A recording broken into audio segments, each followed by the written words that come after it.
Hello everyone and welcome to our Japanese mini truck channel. In our video today, we'll be discussing about the replacing of a Subaru Sambar timing belt. Subaru Sambar ranks among the most popular mini trucks in the market. Their dominance is rising by the day, and with the reputation that the Subaru Sambar has gained, there is little doubt about their performance and reliability. It goes without saying that for one to get the best out of their vehicle, there is need for regular maintenance and servicing.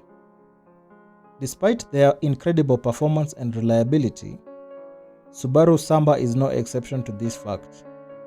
You need to make sure that everything on your vehicle is spot on. In this video guide, we'll be focusing our attention on replacing the Subaru Sambar timing belt. But before doing that, do you know the purpose of a timing belt in a vehicle? The timing belt in a vehicle plays a crucial role, and the engine will not run or the vehicle move without it. If it stops functioning, then the vehicle will come to a standstill. It may look like a simple rubber device, but there is nothing else that can replace it and its functionality. The purpose of a timing belt is to connect the crankshaft to the camshaft. It controls the piston and the valve functioning of the vehicle. The opening and closing of the vehicle valves will not be possible without it. Here is more about replacing a Subaru Sambar timing belt. Like any other part of the vehicle, the timing belt tends to wear out with time. In fact, it has been recommended by experts that one should replace their timing belt after every 100,000 kilometers. It can, however, be sooner depending on how you see the timing belt condition.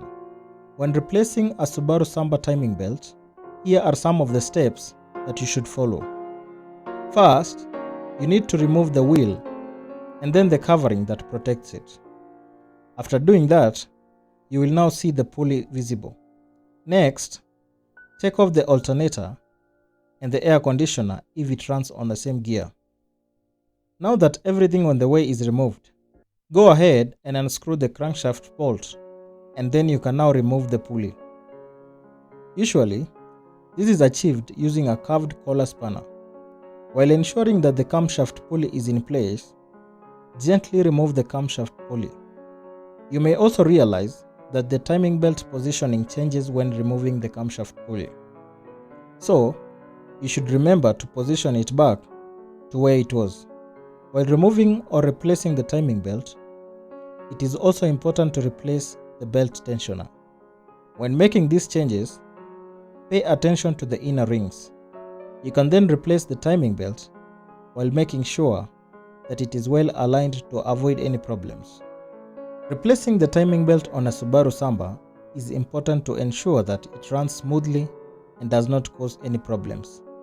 It is an easy process as described in this video. It will ensure that your Subaru Sambar mini truck continues serving you as it should. Be sure to check out some of the Japanese mini trucks, including the Subaru Sambar, that are on sale through our listing page. Follow the link in the description of this video for more on that.